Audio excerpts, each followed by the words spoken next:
Hello, Earthlings. Michelle Glass here. I just wanted to touch base with you about our upcoming Zoom sessions and kind of establish some of the norms. So the first norm that I have is for us to, when possible, log into our Zoom sessions with the camera on. So I'd love it if you could spend at least the first 10 minutes of our class session with your cameras on. This will really help us to build community and create connections. When your camera's on, it really helps me to see if you're understanding and following along in the conversation. And so I can't really do that without seeing your faces.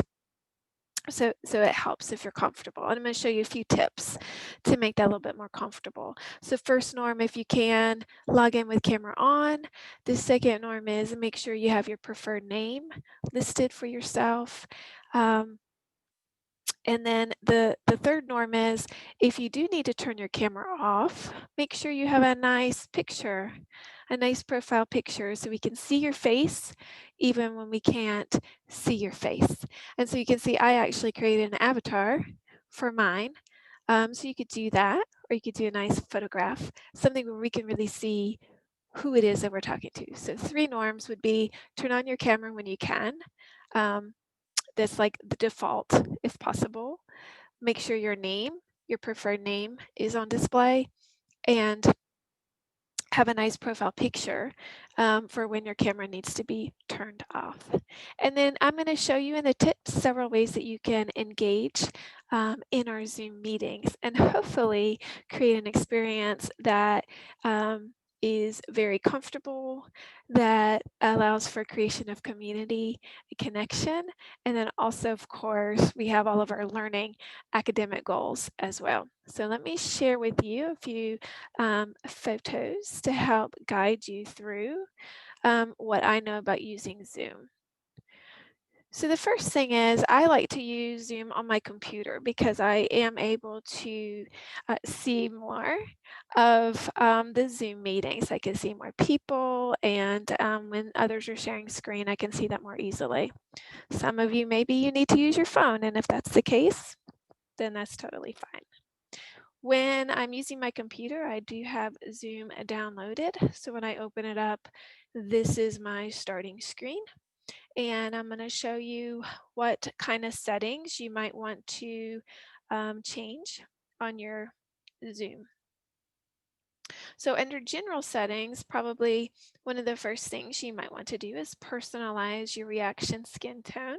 So when you do your reactions, it will be more a reflection of who you are. So if you're comfortable with that, if you desire to do that, that can be really nice. Next, let's take a look at the video settings. And here there's maybe these top 3 for you to look at. So if you mirror your video, it will look like what you're used to seeing in the mirror. Any print's going to be backward, but you usually don't need to show that. Touching up your appearance can be nice to kind of like even out your skin tone. And then adjusting for low light can also help, especially if you like to sit kind of in a darker room or maybe don't have great lighting in your space. If you scroll down on that same screen, you get to this setting here, which is where you can choose to see yourself as an active speaker while speaking or not. So this might be helpful for those of you who would like to participate and ask questions, but maybe don't want to see your face popping up on the screen. Background filters can be a lot of fun. They can help take care of like 2 issues. Number 1, it's a great way to like personalize your Zoom experience. So you can upload your own photos or use those that are already there. I have a picture of Carver's Gap on top of Round Mountain. And then I chose here for my background this picture of the Black Forest in Sugar Hollow Park in Bristol. So this is just a nice way of showing like I like to be in the outdoors. And also the second thing this does is like hide my house. So now when I'm using the background, you don't see what room I'm in, you don't see if it's messy or clean. You don't see if there's other folks in the room that are kind of just in the background. Um, they're going to be hidden behind this background. Um, so it's really offering a lot of privacy. So this might be a good solution for those of you who maybe would like to be on camera but are not comfortable with your space being on camera. Another solution to that is using your car. So I've had several students who log into Zoom in their car, and a lot of us, maybe that's a distraction-free, quiet environment that can be used.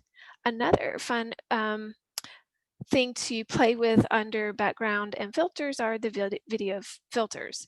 And here, these are just like goofy, right? So I asked you like log in with your camera for the first 5 or 10 minutes of our meeting. And so maybe this is a way that you're comfortable to do that. Maybe we have a filter day where we log on and we show up with our filters. I think this would be distracting for an entire learning session, but this again might be something just to kind of play around with, just as we're getting to know each other and getting to know Zoom and becoming comfortable with what Zoom has to offer. So totally, this would be more fun for me to see you all this way than to not see you at all. So try it out. I mentioned uploading your own profile image so that when your camera is off, we can still see who we're talking with. And also, I talked about the importance of having your preferred name on display. And so you might be able to change that here, or you might need to change that every time that you log in to a Zoom session. Okay, when you're actually on the call, when I'm on my laptop, this is the screen that I have. So in this corner here, I get to mute and unmute or turn on and turn off my video. A quick hack is to log in muted and then use your space bar to unmute real quick if you have a question or comment that you'd like to include. Remember, we talked about doing reactions as a way of showing that you're present, you're engaged, you're listening, you're responding. So this can be an effective way with camera on or off, with microphone on or off. So this can be a fun way just to show that you're here, you're present, you're listening, and all of that. And then I would like to also highlight the chat feature. So you can see that here at the bottom. So the chat feature is another great way for you to engage in the class. So if you have a question or comment, this is really nice whether you're muted or unmuted, whether your camera's on or off. This is a great way to participate in the class session.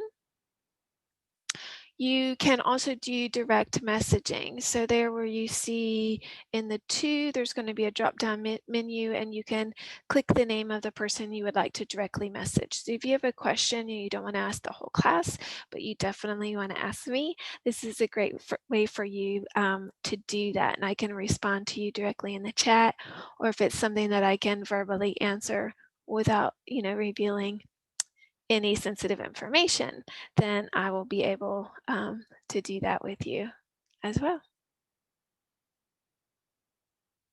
Okay, those are my quick tips. Hopefully you found something here that's useful. I'm looking forward to seeing you all on Zoom in some form or fashion and working with you this semester. Have a great day.